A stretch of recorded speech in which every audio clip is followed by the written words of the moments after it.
Hi, I'm Sheila Alheit, world-class astrologer, tarot master, spellcaster, medium, and all-around magical being. And I'm here today to talk to you about this week's astrology. And it's quite a week. All aspects, all signs point to the full moon. Points to Monday, Tuesday, Wednesday. Wednesday is the full moon. And the build up to it, Sunday, Monday, Tuesday, Wednesday, full moon. Thursday, Friday, Saturday, the release. So it's a week of intensity, of creation, a week of letting go of what doesn't work, and a week of consciously choosing what you want to work in your life.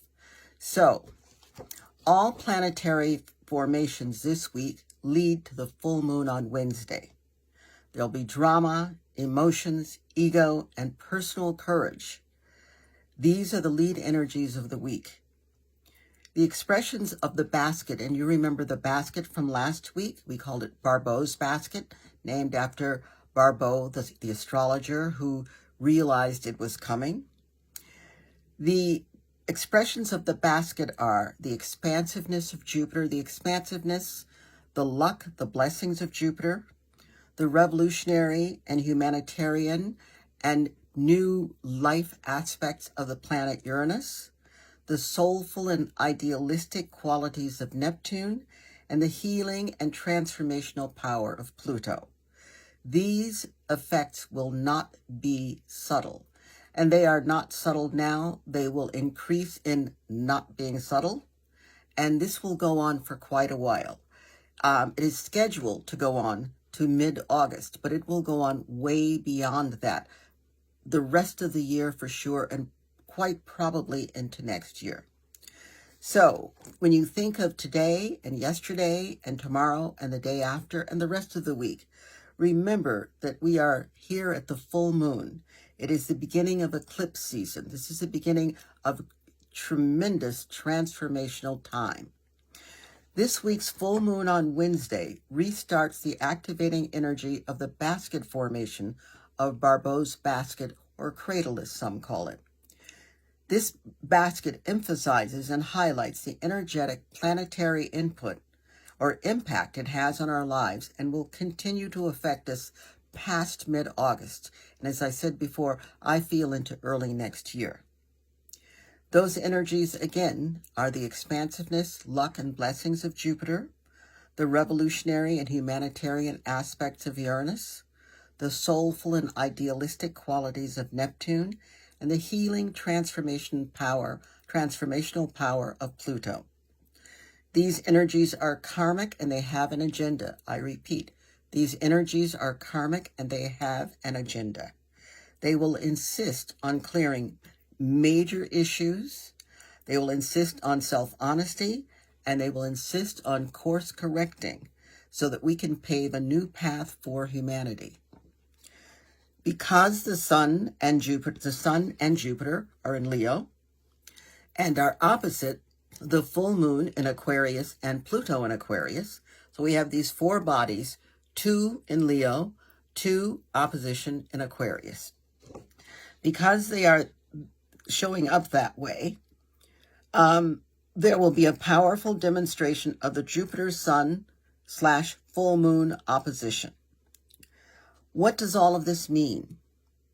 Look out for big, dramatic confrontations involving legal,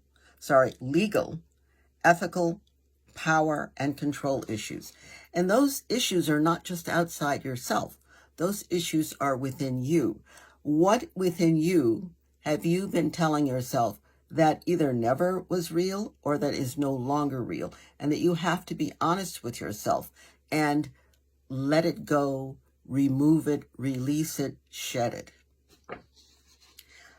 Look for liberating opportunities to see through and beyond the BS in order to find restoration and healing. You have to, because it's here and it's not turning away. A new way of being is coming, and old ways won't work anymore. They just won't. No matter how comfortable you are with the old ways, or no matter how afraid you are to let go of the old ways and to enter a new way, the old ways don't work anymore. Please remember to stay grounded and to take care of yourself. And I always, at about this time, remind you about moon water. Well, I have a dear friend, Robbie, who sent me a video of a marvelous woman in Glasgow, and she bottles Jupiter water as well. So, moon water, the instructions for that.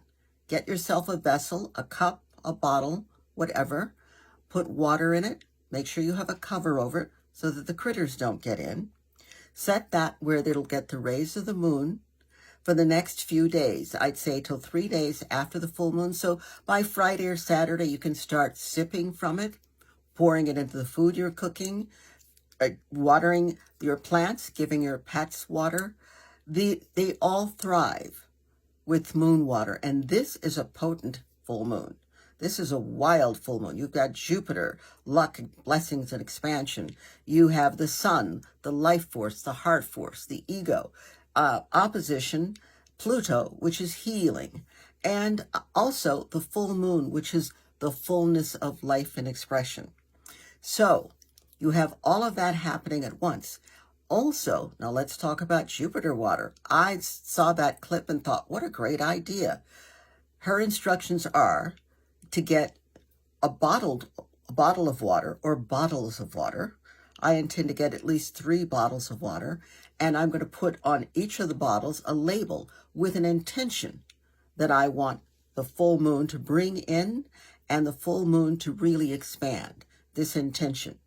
And for that intention that I want, and after Friday or Saturday, I will occasionally drink from all of the waters because I'm imbibing that I am creating, that I am manifesting, and I invite you to do the same.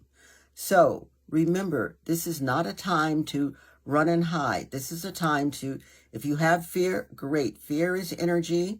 Energy has no determined end. It's up to you to use it in whatever way you want. So if you have fear, walk the fear through to courage. If you have courage, keep using it, keep moving forward. This is a time to transform, to heal, to let go. And this is a time to allow the old karma to fall away and to invite the new karma in. The new karma that is bringing blessings and gifts and deliverance from all that weighed you down in the past. So on that note, I will say bye for now and see you next week.